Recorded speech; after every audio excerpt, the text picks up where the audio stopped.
States of America. It means that we, the people, create a government that is accountable to us, not the other way around. That the people who we elect to run the government ought to be the ones who actually run the government, not the shadow government in the deep state that's actually running the show today.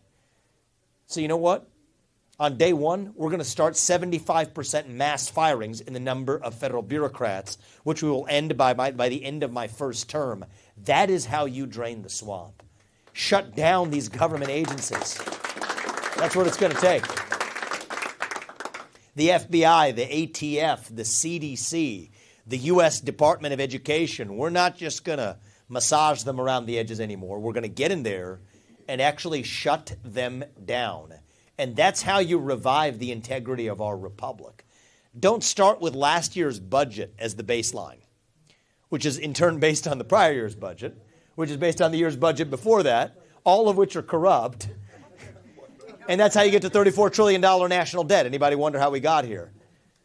Start with zero as the baseline and ask what's actually necessary. It's called zero-based budgeting. That's how I've run my businesses. That's how many CEOs across this country run their businesses. That's how I'm going to run the federal government of the United States. And that's how we tackle our national debt problem. If I can't work for you for more than 8 years as your next president, which I think is a good thing, then neither should any of those federal bureaucrats who are reporting into me either. 8-year term limits for the bureaucracy instead of civil service protections. That is how you drain the swamp. This shouldn't be controversial. This is common sense. What does it mean to be American? It means we don't depend on an adversary for our modern way of life. That's why I've said as your next president, I will actually declare economic independence from communist China for everything from our pharmaceuticals to our semiconductors to our military equipment. Today we depend on China for it. By the time I'm done with my first term, we won't. That's the Declaration of Independence that Thomas Jefferson would have signed if he were alive. That's the Declaration of Independence I'll sign as your next president. Now to get there, we do need elections that we can trust and believe in this country. You're not supposed to talk about this one. But it may be the most important thing in the long run. What I'll do as your next president is ensure minimal federal standards for federal elections. Single-day voting on Election Day as a national holiday with paper ballots, government-issued voter ID to match the voter file, and yes, English as the sole language that appears on a ballot. It's not too much to ask. These are not black ideas or white ideas. These aren't even really Democrat ideas or Republican ideas. These are American ideals that we fought a revolution to secure in this country. And I believe deep in my heart that those ideals still exist. I'm running for president to revive them. E pluribus unum. It's on the back of our coins. It means from many, one. That's what we've lost in this country.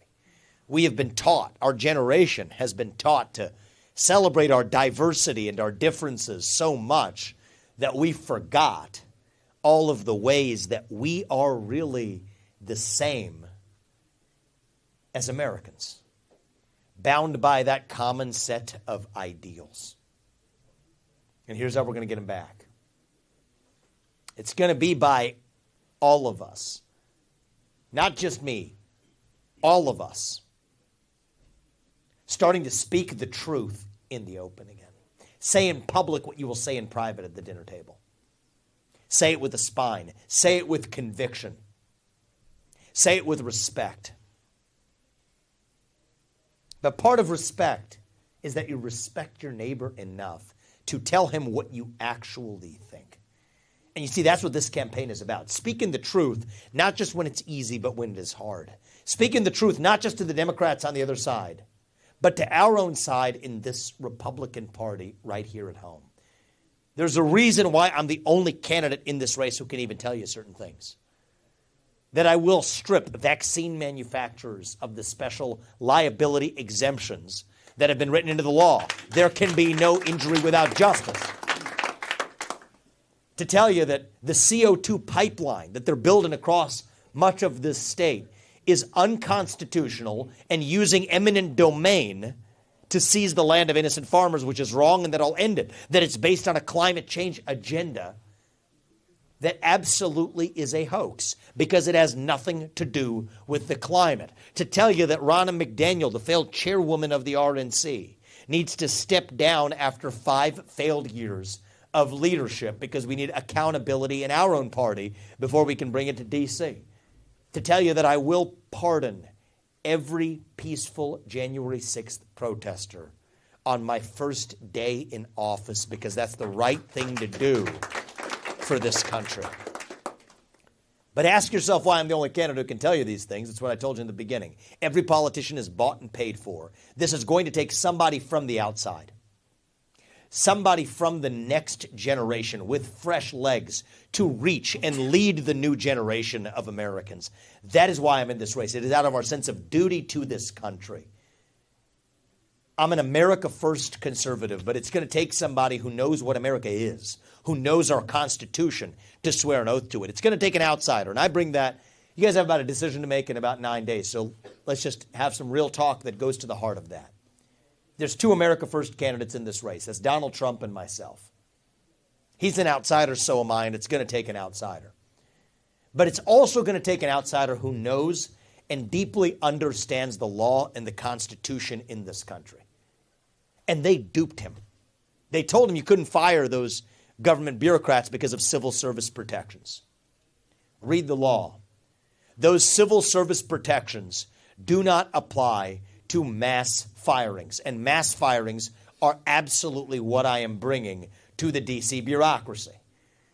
They told him you couldn't end birthright citizenship for the kids of illegals. I will on my first day in office because that's what the 14th Amendment already says. We don't need a new constitutional amendment to do it.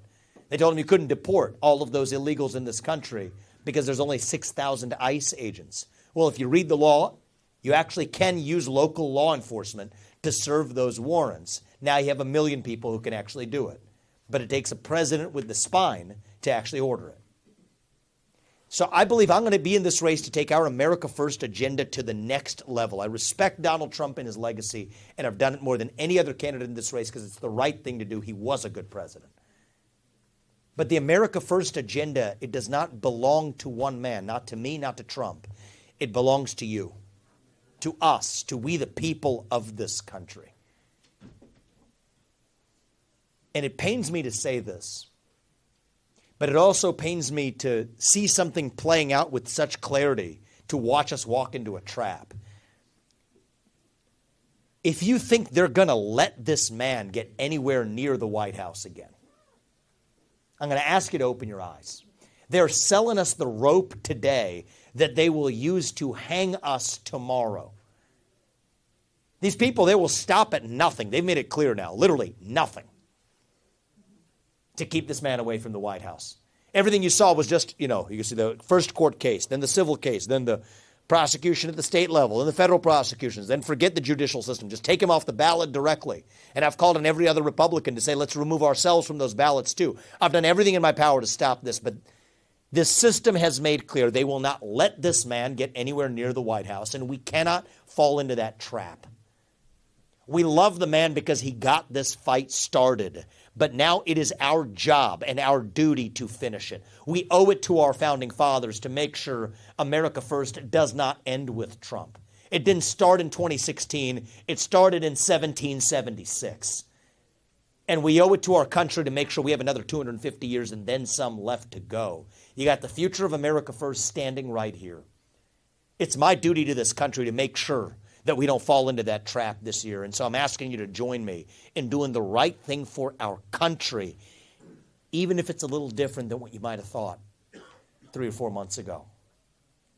And if you all do your part on January 15th, and that's what I'm asking you for, and to share with 10 people in this community who couldn't be in this room today everything I just told you, and bring them on January 15th too. If you all do your part, I promise you, Apurva and I and our family, we will do ours to make sure, not in some fake politician way, but in a true way, to make sure that our country's best days are actually still ahead of us. Thank you for coming today, guys. God bless you and your families, and may God bless our United States of America. I want to practice what we preach a little bit. I'm going to sit across the table from Xi Jinping in about 18 months, and so I promise you I can handle the hard questions. Give me the hard ones. You have an important decision to make. We'll start with you, and then we'll go around the room. So I listened to you last night in Cedar Rapids, and I was able to ask you at the end, but it was quick. Good to see you again then. Yeah, good to see you. Mental health. Yeah. I know you were in Perry, when that tragedy happened last week. What, if anything, as president, do you plan to do for our mental health system? Yes. So right now, we have a healthcare system that doesn't pay for mental health. Let's start with that. A lot of the health insurance industry doesn't pay for a lot of health. We have a sick care system, not a healthcare system. Part of that is because the health insurance lobbying, there's special antitrust exemptions for health insurance companies that allow them to coordinate with each other. That not only increases premiums, but it reduces the scope of what they cover. They try to carve out things, dental, vision. Mental health care is out of the scope of it, but we'll pay for sickness on the back end.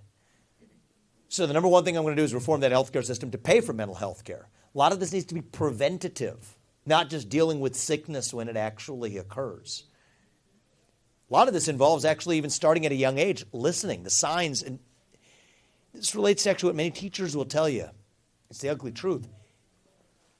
Kids are sending signs much earlier on that they're in need of help. We don't give it to them until they actually are outright sick on the back end. Empathy and openness on the front end makes a big difference. Bring back mental health care and a healthcare system that'll pay for basic psychiatric and psychological support when necessary, long before you have the, God forbid, the situations like you have in Perry, but even the need for antipsychotics and everything else that you otherwise see. That's number one.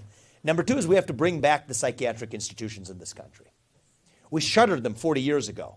And over the same period we've seen the closure of those psychiatric institutions, we see a spike in violent crime. That's not a coincidence. These things go together. And so the answer is have the courage to actually bring back those institutions, avoid the abuses of the past, fine. But those abuses were exaggerated by pharmaceutical industry lobbying because they wanted to close those institutions to be able to sell more of their atypical antipsychotics. So I think that's a big problem, is the lobbying in this country as well. So those are two key steps we can take. And then one I'm going to be specific for is in our veterans. We have a VA system that does not take care of our veterans. We have a country that doesn't take care of our veterans. Basic changes we can make. We have about 40 veterans a day committing suicide in this country. That's unacceptable in the United States of America. Basic steps we can take. If you're coming back from a combat role, 6-week paid decompression buffers in a third-party location. Shouldn't be a partisan idea. Many veterans aren't reporting their PTSD because they're afraid of being tagged with the red flag law. They should get privacy restrictions to be able to report their PTSD. They shouldn't have to drive 150 miles to the nearest VA center. They should be able to get community-based medical care where they are. And I'm going to reform the VA to make sure of it.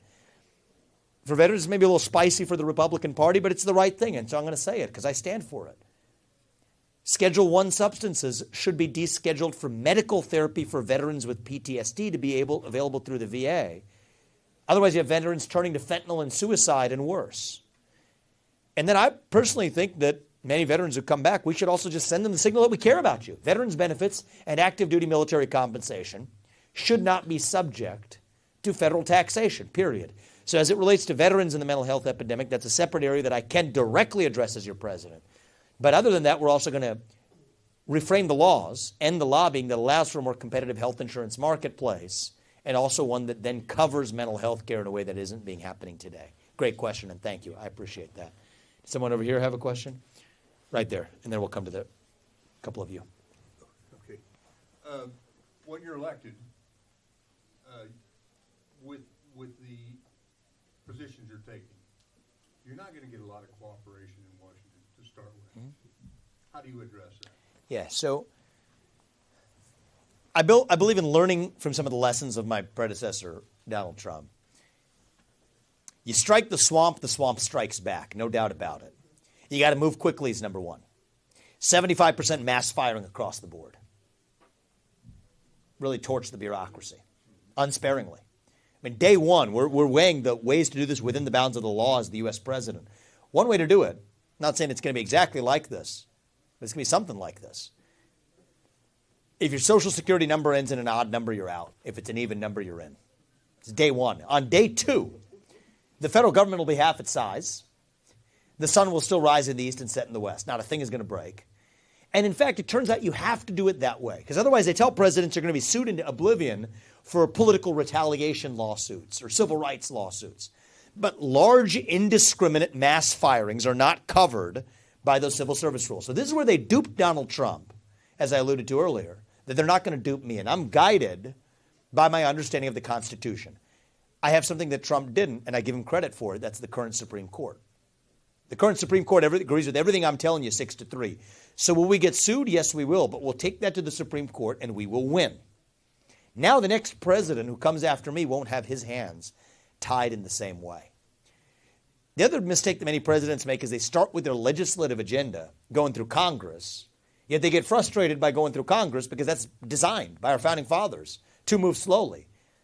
Right now, the real reforms we need are in the executive branch of government, in our military, in the use of our military at our own southern border, in the fixing of our Department of Homeland Security that has delivered failed border policies in our own country, the enforcement of the rule of law, the ending of birthright citizenship, the ability to actually rescind most of those regulations that are hampering our economy so we can drill, frack, burn coal, embrace nuclear energy, firing the federal bureaucrats, shutting down the FBI, the ATF, the CDC, the U.S. Department of Education, giving that $8 billion back to parents across this country who deserve to choose where they send their kids to school. These are things I get to do as your president. And I think that that's something that it reflects how bad the current situation is. The people who we elect to run the government in Congress, the people who you'd normally work with, they're not even the ones really writing most of the rules anyway. It's coming from the administrative state. But the good news on the flip side of that is something the president can fix. But it takes a president who both comes with sharp elbows from the outside, and I bring that, and admittedly Trump brought some of that too, but also a president who knows and deeply understands the law and the Constitution.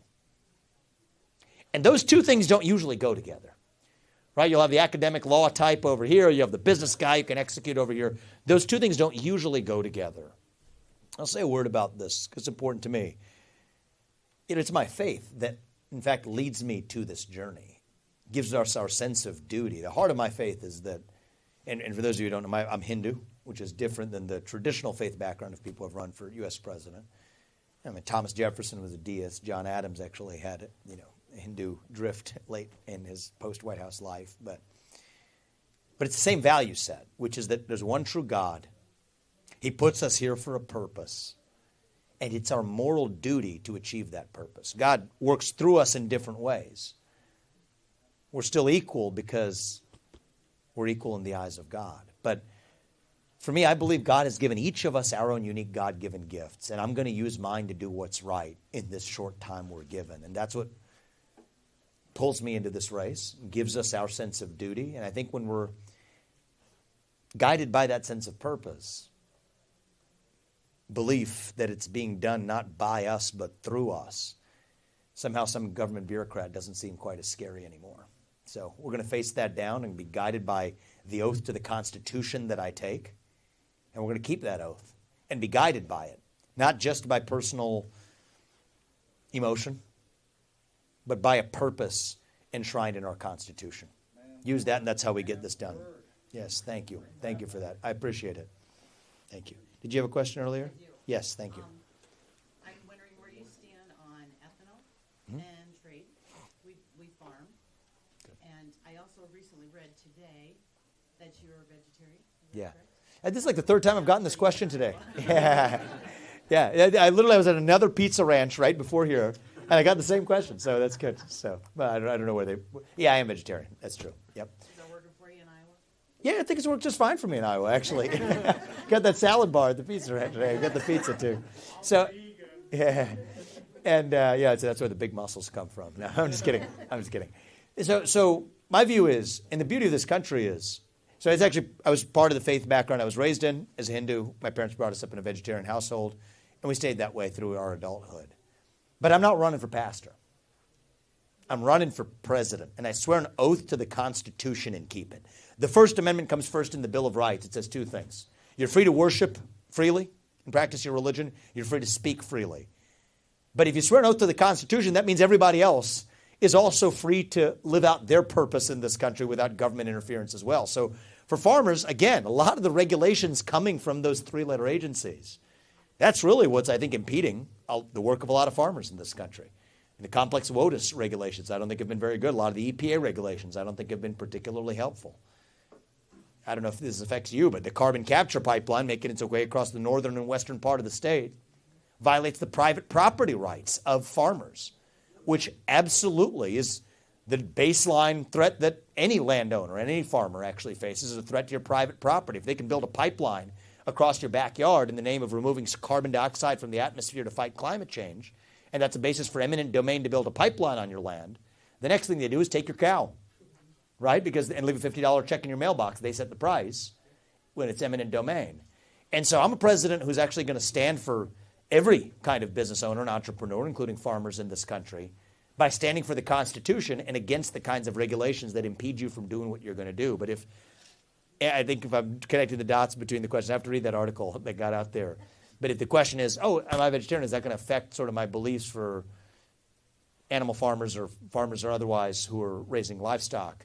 The answer to that is no. It's not my choice to be able to say, just because I'm decided to make certain choices, that I'm going to impose that on anybody else, just as nobody else's choices are going to be imposed on me.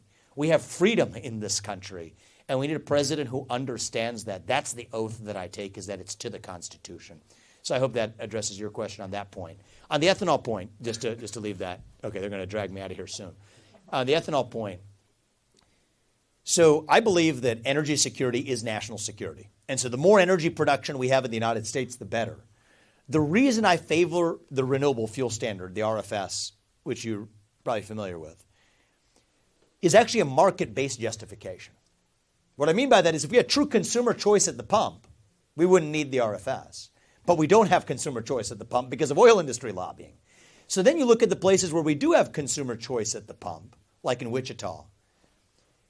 People actually choose a higher blend of ethanol in their fuel than the minimum set by the renewable fuel standard. But they can't do that elsewhere. That's why we have the renewable fuel standard as a second best alternative. So that's actually, I believe, a more principled justification for the renewable fuel standard, not because you're a politician that comes every 4 years to Iowa and briefly says, I love farmers, and check that box before not doing anything about it.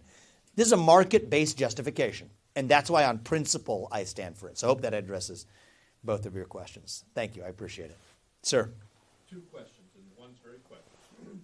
The other, I don't call DC the swamp anymore. I call it the sewer because there's no life in the swamp. Yeah. Will you commit to not picking a sewer rat as your vice president? Yes, actually. Thank you. And not only not as my vice president, but not as my national security advisor, not as my secretary of state, not as my head of FBI, not as ambassador to the UN. First of all, I don't think we should be funding the UN. That's a separate point. We shouldn't fund any institution hostile to the WHO, to the UN.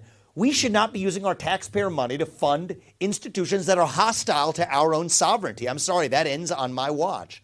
And I think this is a big difference right now. I mean, look, I can't speak for, I said there's two America First candidates in this race. It's Donald Trump and myself. And I think those are the two acceptable choices, minimally acceptable choices for this country. But I'm going to be taking our agenda to the next level, because one of the ways that you frustrate your own agenda is if you hire people who are hostile to your own agenda. So the John Boltons and the Nikki Haley's of the world, they're going to be coming nowhere near my administration. And I believe in learning from the past. But I think I'm the only person apparently in this race who can say that none of those people is going to be coming anywhere near my administration this time around either. You want to ask me point blank, is Nikki Haley or John Bolton or anybody else going to be my vice president? My answer is absolutely not. It's going to be an America First patriot who shares our commitment to shut down and cut through that federal bureaucracy. What does America First mean? It means two things. The people we elect to run the government ought to be the ones who run the government, and they owe a duty, their sole moral duty, to the citizens of this nation, not another one. 40,000 troops sitting in places like Germany. Why? They don't even spend 2% of their own GDP on military expenditures, which is the NATO minimum requirement. We're the fools sitting here accepting that. I'm going to move our troops to protect not somebody else's border halfway around the world. Don't send $200 billion of our taxpayer money to Ukraine so some kleptocrat can buy a bigger house. That's what's going on today. And most of the Republican Party actually supports it. They're in on the grift. I'm going to use our own military to protect our own borders in this country. Our national defense spending should go towards defending our own homeland, not the sewer rats that are actually sucking the lifeblood out of our system. I like that expression. I'm going to be taking that with me. So I hope that answers your question. It does. Question number 2. We've only been a debt-free country once, and it was done illegally under Andrew Jackson. How do you solve it? So I think some small amount of national debt's acceptable. Problem is our national debt's out of control. Right? If the interest payments on our national debt become the largest line item in our federal budget, then we're toast. Right? Then you're in quicksand. And we're about 5 years from that happening. If that happens, we don't have a country left. That's what gives me my sense of urgency. We don't have the luxury of time. People ask me, oh, if you don't win this time, will you run in 2028? I mean, that works for me. I don't have to run at all. Our family, thankfully, this country has blessed us with a life that my parents wouldn't have imagined when they came to this country, that I wouldn't have imagined when I was growing up in Evendale, Ohio, when my dad was facing down layoffs at the GE plant. This country has done enough for us, but for this country, I don't think we have that kind of time. So how do we fight our national debt? It's going to take somebody who understands exactly how to do it without cutting Social Security, which is what the rest of the Republican Party wants to do. Fork over more money to Ukraine while cutting Social Security here. That's what I call America last. Cut veterans' benefits while you're at it. They'll say, no, not on my watch. Here's how we fix it. Get the oil and natural gas out from underneath our ground. Sell it. Use that to buy down about $8 trillion of our national debt. Avoid the wars in Iraq and Afghanistan or the future versions. Those two wars added $7 trillion to our national debt. The Taliban is still in charge 20 years later, for God's sake. And Iraq is a more broken country than when we showed up. Don't make those same mistakes. And then, yes, fire 75% of the federal bureaucracy. I will start that on my day one in office. Our national debt's then under control. And we've done it even without touching Social Security or Medicare. By the way, most people ask the question, how do you avoid cuts in Social Security? I'll ask a different question, just as a businessman here. What if I told you there was a way to increase Social Security benefits? Many people collecting Social Security can't even make their ends meet because the value of it's been inflated away relative to what they paid in. What if I told you I could increase Social Security benefits without adding a dime to our national debt? Here's how. 40 years ago, if the amount in the Social Security surplus had been invested in just a diversified portfolio of stocks and bonds and treasuries, just like your financial advisor would tell you to. Today, the average person collecting $1,800 per month in Social Security benefits would be collecting close to $18,000 per person per month. Think about that in your mailbox. It's government malpractice of the highest order. Well, we can change it for the future. We won't touch Social Security or Medicare benefits for the people who are already getting them. And for the next generation, by the time they are collecting it, it will be that $18,000 number without adding a dime to our national debt. So I think it's time we have a CEO in the White House who can't be duped. That's what it's going to take to revive this country. But look, I think if we don't get this right now, I think the flip side of that is we're in a national debt quicksand. And I don't think we're going to have a country left. And I think that's the choice we face. You have a book for me? Would you be willing to sign it after you're done here? Which book is it? Yeah, of course I will. Constitution and other founding American documents? It'd be my honor to. It'd be my honor to. Thank you. Well, I think they're giving me we're going to Black Hawk County. We're doing a final event in Waterloo. So if you guys would like to join us there, we're just going to have some fun there tonight. But let me say this in closing. I understand what we're facing down. And I'm not just saying this to be a fake optimist. I'm not a fake optimist. I'm not going to be that guy who comes in here and tells you that it's morning in America, because it's not. But I believe it can be. actually. I think that's what Ronald Reagan would say if he were alive in this room. He wouldn't tell you it's morning in America now, but it can be. We don't have to be this nation in decline anymore. We don't have to be at the end of the ancient Roman Empire. I think what George Washington would say if he were here is that as a nation right now, we're really just a little young, actually.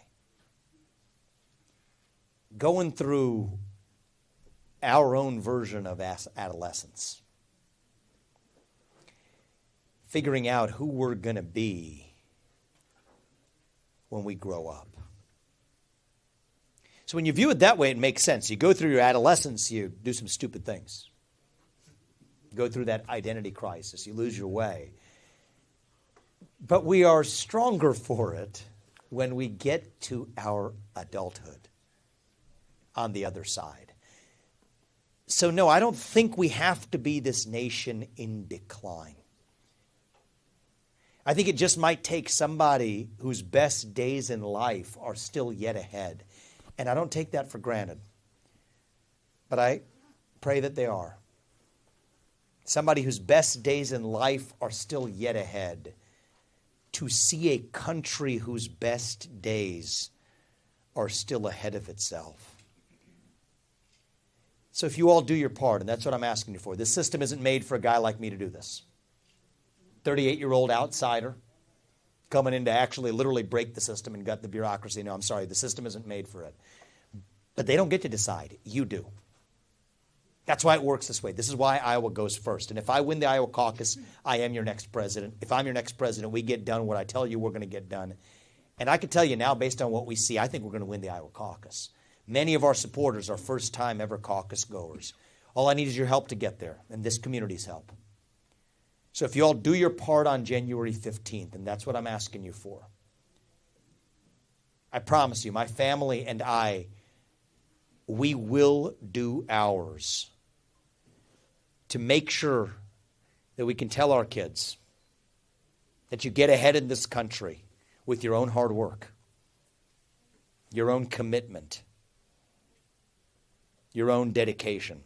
And that you know what? You are free to speak your minds at every step of the way. That is the American dream. That is what we are running to. And with your help, that is what we are going to revive to save this great country. Thank you for coming, guys. God bless you and your families. And may God bless our United States of America. Thank you. Thank you. Thank you, guys. Thank you. Thank you, guys. Good to see you. It's good to meet you, man. What's your name? Jake. Jake. It's good to see you.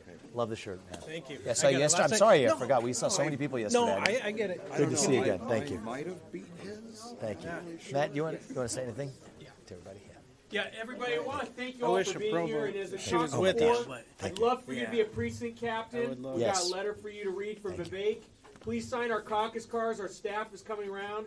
We've only got about 5 to 8 minutes before we got to get on the road. So If you sign thank those you cards, we yeah, appreciate sign it. those cards. Our staff's around. Thank you. Thank you. I appreciate We're it. going to I win like this your with your coat, by the help. Thank you, man. I sell suits. Oh, you do? So You I know was- it. You recognize I was it. sizing you up last night, and I'm like, I know what size you are, but the Thank cool you. brand is great. I appreciate it, dude. Thank you. I appreciate your honesty. Thank you. I appreciate it. It's refreshing. I mean, that's the best we can do. Yes, I mean, Tell the truth is all we have. appreciate it. What's your name? Diane. Thank you. Thank you. I appreciate it. Thank you for being here. What's your name? Linda. Linda? Pete. Pete. Thank you for being here, guys. You being here. It's our first time, huh? Okay. Have you done the caucus before? You've never have. done? You've done it? Yep. Okay. Well, do you guys know each other? We're sisters. Yeah. Oh, thank you for bringing Yeah. your sister. Yeah. I appreciate that. Right. Spread the Glad to have message. you. Thank you, Yeah. guys. Oh, thank you. It's good to see you. Hey, good to see you. Thank you. Thank you. Thank you. Thank you. I appreciate your question, Wayne. Thank you. very much. Thank you, guys. Have you done the caucus before? You have. And we'll be working there Thank you. probably. I appreciate what you do. It's important. So spread the message. Thank you, man. Hi, wanted to introduce you to my boys, Ben and Noah. Okay, got it. Good to see you. Yeah. Good to Ben and see you, Noah. man. Thank you. Yeah. No, good to see you, Hey, man. can we Thank get you. a picture with you real Thank you, quick? thank you. Those are not pre-scheduled, though. But it's like, yeah, it's like we start it when we start it. But yeah. Smile. Okay. Now you're good at that smile. Great. Thank you, man. I appreciate it, guys. Good to see you. Appreciate your message very much. Absolutely. I absolutely have no problem with you Oh, being thank you. vegetarian. Yeah, thank you. Not at Yeah, all. I figured you Not didn't. at all. I just But you read should it make sure that I'm and not like- imposing that on anybody else. You know, yeah. Sorry. Yeah, thank you. Get on this side. There we go. Thank you so much. Thank you. I brought Thank some you. first-time I voters appreciate with me. that. Thank you, guys. So, Thank you, 18? Yes. Good for you. Yeah. Bring other people in your generation out. Thank you for doing that. I appreciate it. And we've got your back. thank you so I much. promise you that. Thank you. Yes, yes, absolutely, guys. Thank you. Sisters. I want the truth about All right. Thank you, guys. Spread the message. We're going to do it. How you doing, man? Good to see you, brother. Please don't forget a picture with you. Thank you. Thank you. Thank you for I your time. appreciate it, brother. Thank you, Thank man. you. We're not gonna stop till we get it done. Of course. Caucus Force can bring your generation out. That's what I'm only counting on. 15, but Oh, you're it- 15. You look older. Oh, good, good. Obviously, I know I'm that proud I of you. can't caucus for you, but Spread thank you the for your word. time tonight. Thank you. If you can, I would appreciate it. Thank you very much. Thank you very much for coming. Are you from this community? No, I'm from Dubuque. Dubuque. Oh, good. Yes, Good. but We were it's the there first a time. couple days ago. Thank you. We couldn't make it to that one. I'm glad you're here. Thank you, guys. Thank you Means very a lot much. to me. Thank you. Nice to meet you. It's good to see you, sir. I think we're gonna do this. Thank you, sir. I appreciate it. Thank you, guys. Take care. What about the wall? Take care. Oh, well, of course, build the wall, but they're building tunnels underneath it. I'm going to use our military. That's actually the way we seal this. Finish the wall is basic, and we're going to do that too. So thank you, young man. Yes, I appreciate you guys. If you spread the message in this community, we're going to do it. Yeah, let's do a quick one. Thank you. Thanks, bud. All the best, guys. Thank you. Thank you very much. I appreciate you. Thank you so much. Thank you. Spread the message, and I think we're going to do this, guys. Yep. Shall we? Hi. Hi. It's good to see you. Nice to see you. Thank you. Glad to be here, and let's do this. Thank you. I think we're going to do this. Good question, my man. Huh? I think we can do this. I hope so. I think I know so. I feel it. May I trouble you for? Yes, you asked me for that. description? Yes. Where should I do it? Right here? That page or that page? Steve King, right next. And you know Steve King endorsed, right? Yep, so he's a good man. Thank I you, appreciate sir. it. God Thank you. bless. New voters right here. Oh, we're good. We're grateful for that. Young first-timers. I'm proud of them. Thank you. Thank you, sir. I appreciate you being here, guys. Thank you, guys. Take care. Yes, absolutely. Thank you. Thank you. I appreciate it, guys. Thanks for being here. How old are you, man? I'll be 18 to vote. Can you sign one for me? When do you be 18? October. Well, you can vote in the caucus Okay. in January. You can, if you turn 18 before November, January 15th is the big one. Thank you, man. Yes, thank you. It's good to see you. Thank you. Thank you, guys. Hey, guys. Good to see you. Thank you. Yeah. Appreciate it. Well, hope you guys had a nice meal here. Thank you.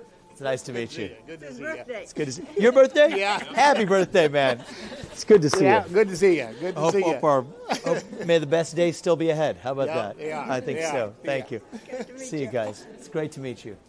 Thank you. All the best. It's really nice meeting you. Yeah. Thank you. Well, consider coming out to the caucus.